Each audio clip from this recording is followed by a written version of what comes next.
The BC Ferries Commissioner report released Tuesday recommended fare increases be tied to inflation and a change to a reserve reservation system. But another idea is being floated around by the President and CEO of Tourism Victoria. Dana Hutchings joins us now with more in Checkpoint. Stacey, Rob Gialoretto is putting forward a suggestion to BC Ferries saying when it comes to fares, locals should get a break.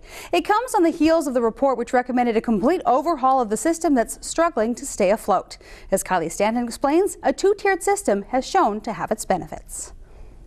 Number 9, thank you. $47.25 for the vehicle and $14.25 for the person. This one-way trip from Victoria to Vancouver is costing $61.50 plus tax. It's the same price no matter where you're from. But what if locals caught a break?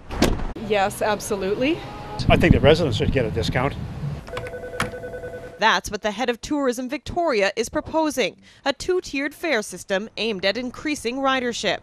Ferry fares, especially on the major routes, are a major obstacle for tourism. We've gotten to a point where it's difficult to market or sell around that obstacle to one of our key markets, which is the Lower Mainland. Resident and non-resident prices are applied in tourist-driven industries throughout the world, a common practice that set a precedent. Especially in golf courses or other sort of amenities that tourists come to, to come to visit.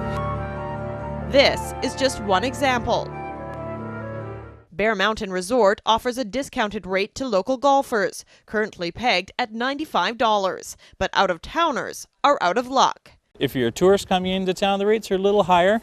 For a visiting golfer, usually they're around $120 to $140. It can amount to nearly $50 in savings for residents, a perk that's proving to pay off. They love it. When we put an ad out there, we see a bump in our green fees that are booked, which is good. That's the whole point of looking after our locals and our residents. So definite response. Absolutely. But it all comes down to how consumers view the product, or in BC Ferries' case, the service. According to Tourism Victoria, British Columbians see the system as an extension of the highway, while visitors are there to take in the experience, a difference in perception that could translate into profits. We find that there's less price sensitivity from tourists that come from farther away, whether it be the United States, other parts of Canada, or certainly Europe and Asia. As for passengers from here, We shouldn't even pay for it. People aren't leaving the island anymore. It's really sad. I mean, families can't afford to leave. $61.50 plus tax could be the tipping point that's driving potential ferry users away. So what do you think? Our checkpoint question tonight, should there be residential and non-residential fare rates for BC Ferries? You can tweet us at CHEK_news, post on our Facebook page, or email checkpoint@cheknews.ca. And that's also our web poll question. To vote, you can go to our website, cheknews.ca. Now, we also spoke to BC Ferries today. Deborah Marshall says the corporation expects to have a lot of different suggestions now that the report has been released. Stacey, it has been done before in other places, and the CEO and president of Tourism Victoria is floating the idea here. He suggests a ferry rate for residents and a different higher rate for non-residents. It's a concept that's generating a lot of discussion.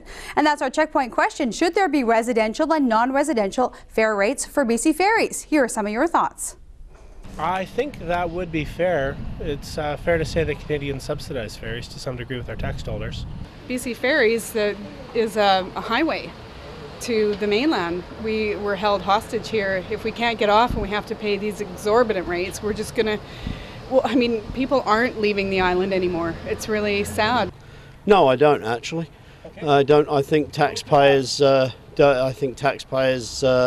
we pay enough on, I think it was 155 million we paid out for BC Ferries, and no, I think no.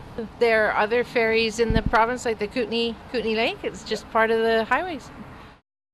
From Facebook, Sherry says, yes, it's an essential service for those that live on the island and surrounding islands. Carly says maybe having a deal with islanders where we pay one way. The return trip like Salt Spring Island ferries would be free or half price. But Sam disagrees. He says there should only be one fee for everyone and the government should take command of BC Ferries again. And the results of our web poll, 95% say yes, there should be separate rates for BC residents, while 5% say leave it the way it is. Lots of opinion from social media, as you saw, some suggesting that of course it is our highway and it should be free, and there were a number of suggestions that it's time to build a bridge. We'll see what happens. That's tonight's Checkpoint.